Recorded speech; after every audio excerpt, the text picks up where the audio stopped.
Welcome to another edition of the Rap Soul Podcast. I am your boy, your host, 12 Kyle. I want to thank you all for tuning in as you do each and every week. Again, this is the Rap Soul Podcast. This is the intersection where we have discussions about music and artists from the 80s, the 90s, and the 2000s. Simply put, this is the best music podcast that you've never heard until right now. Again, I want to thank you all for tuning in as you do each and every week. If you're watching on YouTube, thank you for watching. On this episode, what I want to talk about is a new series that we're going to introduce to the Rap Soul Podcast. It is called Game Changers. And simply put, it is an artist or an entity that changed the game forever. When I started thinking about this idea, and I came up with this idea a couple of years ago, one of the first things that came to mind was the entity that I'm going to talk about on this particular episode, and that is Napster. Napster was a total game changer.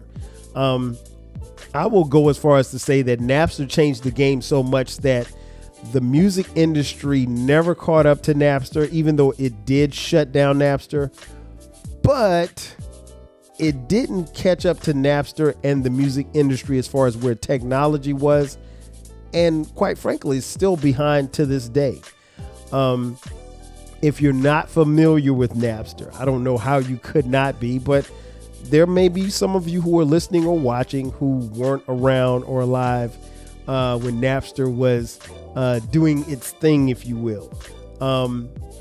Napster, simply put, was a peer-to-peer share facility, basically, that allowed, it was a technology mechanism that allowed people to share music peer-to-peer. What I mean by that is 12 Kyle had a computer in his house in Atlanta, and Uncle Dolomite had a computer in his house in Compton, and Baylor had a computer at his house in East LA, and we were all able to use the music that was on each other's computers without ever communicating with each other. You simply log into Napster, and whatever music that I had on my computer hard drive, if Baylor wanted to get it from me, he could download it from my Napster file. And vice versa. If Uncle Dolomite had some music that I wanted, I could do that. And I never had to talk to them. I never had to do anything to get to know them or friend them or follow them on social media or anything like that. Napster really came to my attention somewhere around 1999. I do remember Napster being a thing because it was right around that time I had heard about it, but I don't think I got active on Napster until probably 2000, because I distinctly remember being on Napster in 2000 because in 1999, August 9th of 1999, my wife Sharice and I had our first child, our son Dion. And we were in my one bedroom apartment when we had this. I don't remember being on Napster in that one bedroom apartment. My computer interactions were just chat groups at that particular time because chat groups were the thing. But in 2000, early in 2000, and I remember in January of 2000, we moved into a new apartment, and I remember setting up my desk, and I remember having my computer at my desk, and I do remember downloading music off of Napster probably somewhere in February of 2000. So I do remember that. That's how far back I go to Napster. But it was a proprietary peer-to-peer file sharing application that, again, allowed you to get music from any person anywhere in the world, not just in Atlanta, not just in LA, not just in New York, not just in Milwaukee. It was wherever you could find the music. And the reason why I say the internet did this, and it was a big thing, because the thing about it was, as we transitioned from hip hop, and I'll use hip hop specifically, as we transitioned from hip hop in the early 90s, it went from, in the late 80s to early 90s, it went from, kind of positive messages, pro-black. It got a little bit more gangster, got a little bit more darker, got a little bit more real, got a little bit more street, right? and you know of the artists that came through that time period. Well, in the mid 90s, that was when you saw, a renaissance, but also you saw hip hop see some of its darkest moments in losing, artists like Tupac and the Notorious B.I.G. But the back part of the 90s was very interesting because what we had was, in file sharing, the internet was something that was taking off. It was something that wasn't available to everyone. Well, actually it was available, but not everybody had the internet.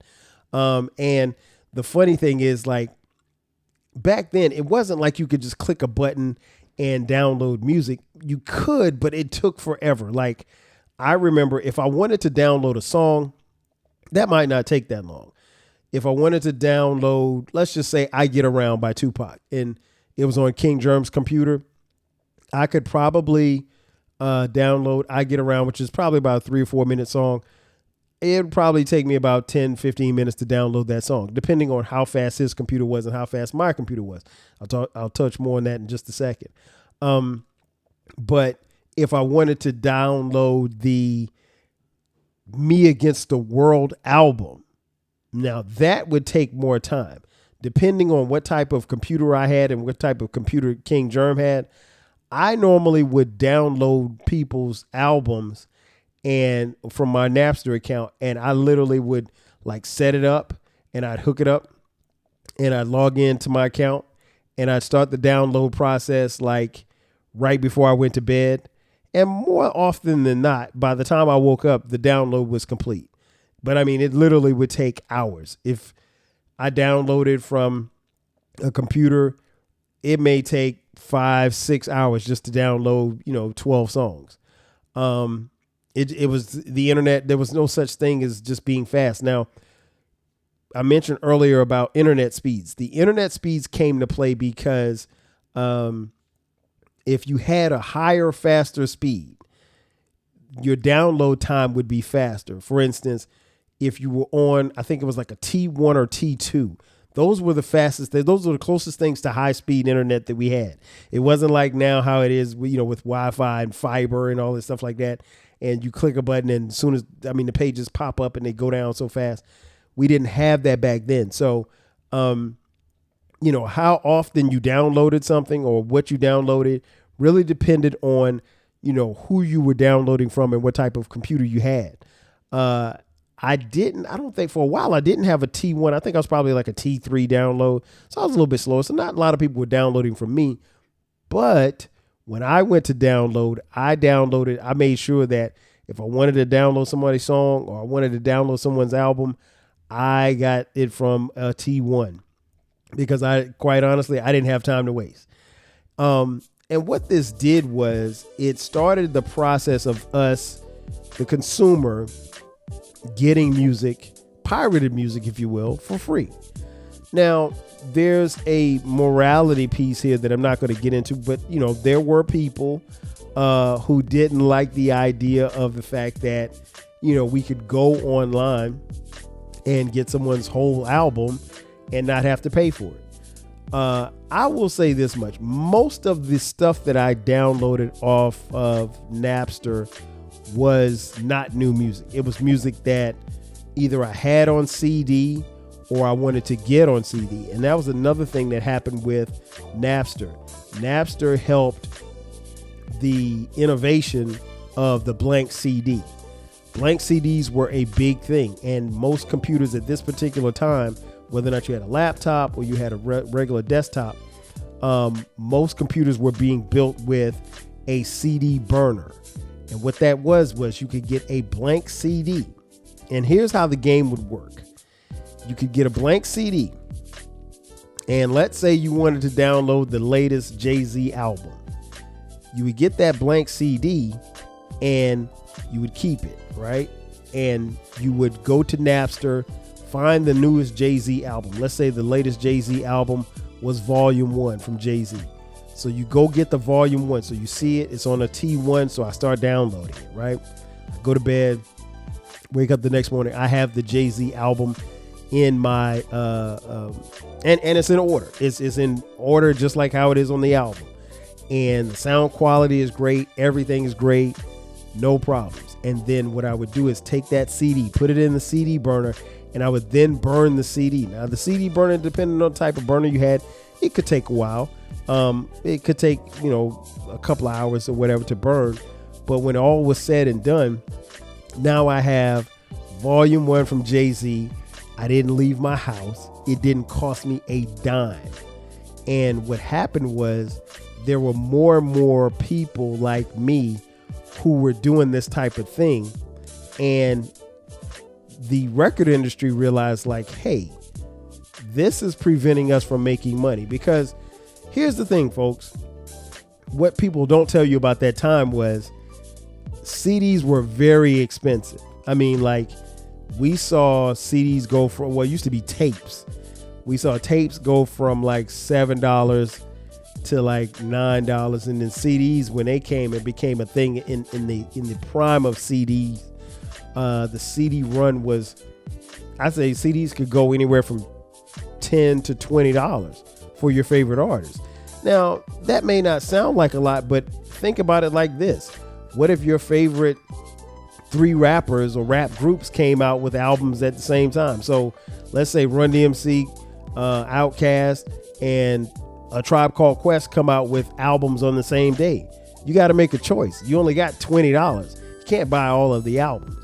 What Napster did was it allowed us to go peer to peer and basically be able to rip those albums and those songs off of people who we didn't even know their computers and compile our own database of songs. You could make mixtapes. It was a great time to be alive. Now, I don't want to make it sound as if like I was being insensitive to the artist, because I don't think that I was, but I was also understanding that like music was coming at this point in such a juncture to where it was coming so fast. Pause. It was being developed so fast that it was hard to keep up. And I'll be honest, and a lot of people are honest about this, but particularly as we moved into the 2000s, and I'm going to strictly stick with rap and R&B, rap and hip hop. The music wasn't as good as it was in the previous decade, right? So you found yourself kind of like in the middle, because the music wasn't as good, but you couldn't necessarily roll the dice and buy bad albums. There were a lot of record companies. There was a lot of money being spent, and the artist development and a lot of the music that we were getting wasn't as good as it was 10 years or 5 years previous. So what that did was that made the consumer a little bit anxious, because quite a few of us, and if you're being honest, you were probably in this group where you bought albums that really weren't that good, and you suffered, and your pocket suffered. No, if I spend my last $20 and I'm in college, or I'm fresh out of college and I got a job, I'm not trying to waste my money. So whatever money I invest into this music, it's got to be dope. Does it have to be a classic? No, it doesn't have to be a classic, but it's got to be dope. I don't want to waste my time. And so subsequently, because of the production of how much music was being produced, the music suffered, I think. Also, like I said, the advent of the blank CD. I recently saw a movie that came out. I think it came out in 2024. It was called, what was it called? How Music Got Free. How Music Got Free. And it talked about how this one little plant, a CD making plant in Shelby, North Carolina. And this one guy basically shut everything down because he was able to bootleg CDs and sell them before they even... the new CDs were coming through the plant. So imagine getting an Eminem CD and you're able to make a copy of it and sell it to your friends, and you make a couple of $100 or maybe a couple of $1,000. It's not, in your mind, you don't think you're hurting Eminem, but what happens is the record companies realize, okay, hey, these albums are going out and we're not seeing all of the profit, because somebody's leaking. And they basically, if you watch the documentary, it's a 2-part documentary. I think both episodes are about 45 minutes long. They were able to trace it. The FBI, the authorities were able to trace it to this one particular plant. And a guy who was a manager who had been there for a while found a nice little hustle.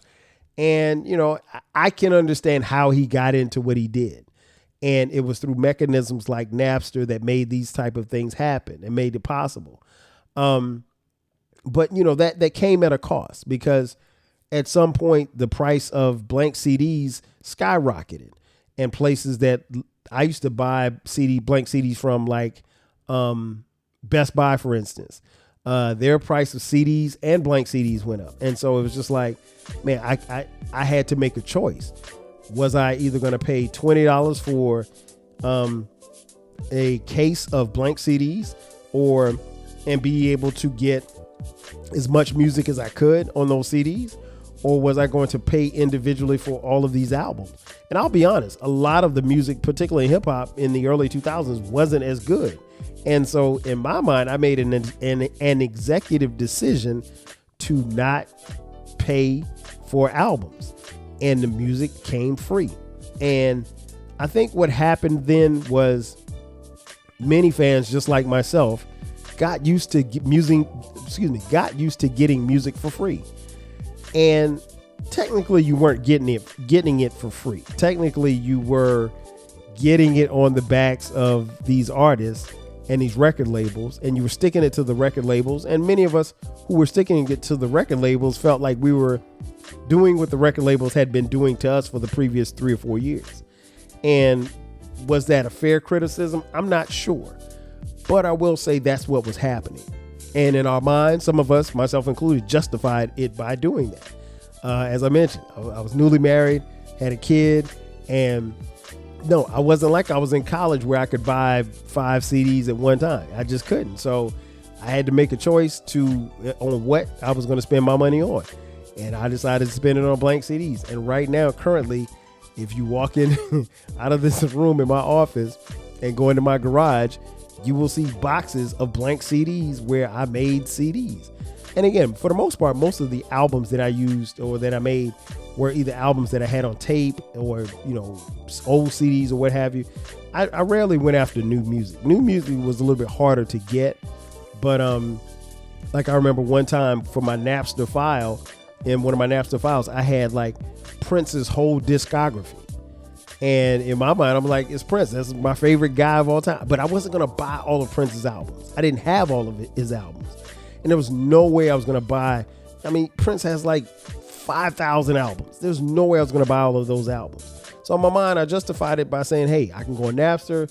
I can give me a couple of blank CDs and I can make as many Prince albums as I want to make. And I did. And, you know, ultimately the artists suffered. You know, they've suffered, and the record industry honestly never caught up. Now, eventually, as many of you know, the FBI and the feds shut down Napster. But by the time they shut down Napster, a platform and spending habits and listening habits had been formed. Music, quite honestly, became more disposable. And as that music became more disposable, we just didn't put as much into the music as we did once before. And we didn't have any skin in the game, if you will, for the music. We weren't as invested in the music. And what I mean by that is, if I take you back to 1988, if I wanted to buy The Great Adventures of Slick Rick, I had to get in a car. I had to drive to the record store.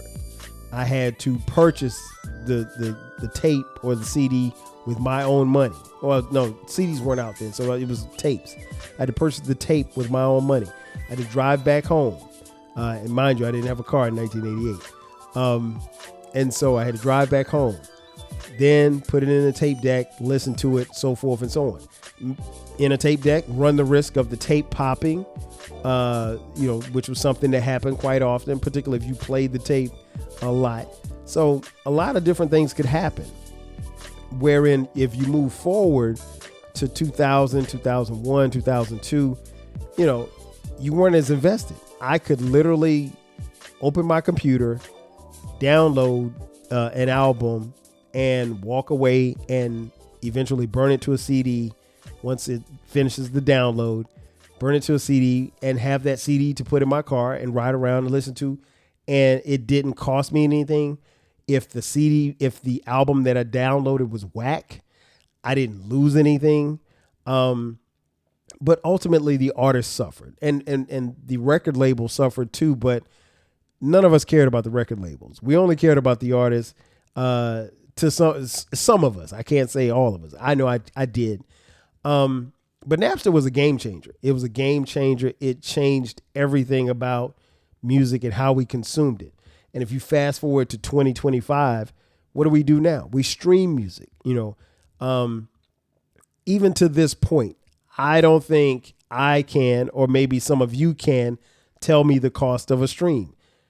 Back in the day, if, 50 Cent sold 800,000 copies of his album, you knew how much that was and how much it was going to bring him. It wasn't going to bring him $800,000, but it was going to bring him a sizable chunk of money because that's what his album sold. But now, if you have a billion streams, a billion with a B, I don't know how much money that is for the artist, because streaming is something that has changed everything. And it goes back to what happened with Napster. So in a lot of ways, Napster was truly the gift and the curse. It was the curse in the sense that it pushed music to a place where we are now, where music is very disposable. The artists, quite frankly, are very disposable. Record labels don't manufacture and cultivate artists as they once did, because simply put, kids, you got to make a hit, and if you don't make a hit, you won't be around long. There was once a time where there was artist development that no longer exists. It's all about, do you have a social media following? Can you get people to come to your concerts and buy merch? All of those type of things. And a lot of times things have to do with the artist. It has everything to do with everything but except the music. And so it's a different space right now, to be honest. It's a different space for everyone to be in. So that was the curse. The gift was Napster allowed us to tap into music, tap into different things that we didn't know were available. I'll be honest. I downloaded a lot of music, and I'm not dry snitching on myself because the statute of limitations have passed. I downloaded a lot of music that, I probably would not have normally listened to. I downloaded some jazz. I downloaded some funk. I downloaded some hip hop. A great deal of hip hop, but most of my catalog was hip hop and R&B. But I had go-go. Shout out to DC. I had a little bit of everything in that catalog, and my Napster files took up most of my computer. And I liked the idea of when I would get on. And the cool part about it was, if someone was downloading your music, it wasn't, if I was on CNN.com, it wasn't slowing down my search engine. It wasn't slowing down my search or anything. It didn't have anything to do with my computer. My computer would be working as it normally would, as if no one was downloading and ripping music off of me. But yeah, the feds came in and shut it down, and too much of a good thing is always going to be bad. But it was truly the gift and the curse for the music industry. And I will honestly say that the music industry never really bounced back from that. Artists figured out ways to make more money, to earn a living, to earn a living and to keep going. Record labels really suffered, and a lot of them went under. Industry rule number 4080, record company people are shady. Tribe told you that a long time ago, and that still holds true. But Napster was the game changer. It was a platform that allowed people to share music, and in a lot of ways, it birthed a lot of friendships. It birthed a lot of partnerships. It did a lot of things, both good and bad. I'm not here to say that Napster was the greatest thing since sliced bread, but it did allow me to, extend my music catalog, and it did allow me to tap into some music that I might not have been able to purchase. So I don't really have a lot of bad things to say about Napster. For as bad as it was good to me. And at the end of the day, that's all that you can ask for. That's going to do it for me. Thanks again for checking out this edition of the Rap Soul Podcast. Be sure to subscribe to the podcast. We drop new episodes every Friday and every Monday at midnight. If you're on social media, check us out, Rap Soul Podcast, 12 Kyle across the board. If you're watching on YouTube, thank you for watching. Make sure that you download, subscribe, and share this with a friend. If you'd like to contribute to the podcast financially, hit us up on Cash App, $TWELVEKYLE. Also, don't forget about the flagship station, the 12 Kyle Podcast. That's where we talk about a little bit of everything. Check out the 12 Kyle Podcast wherever you're listening or watching this podcast right here. Again, that's going to do it for me. I am your boy 12 Kyle. I'll catch you guys next time. 5 G's. Cheers.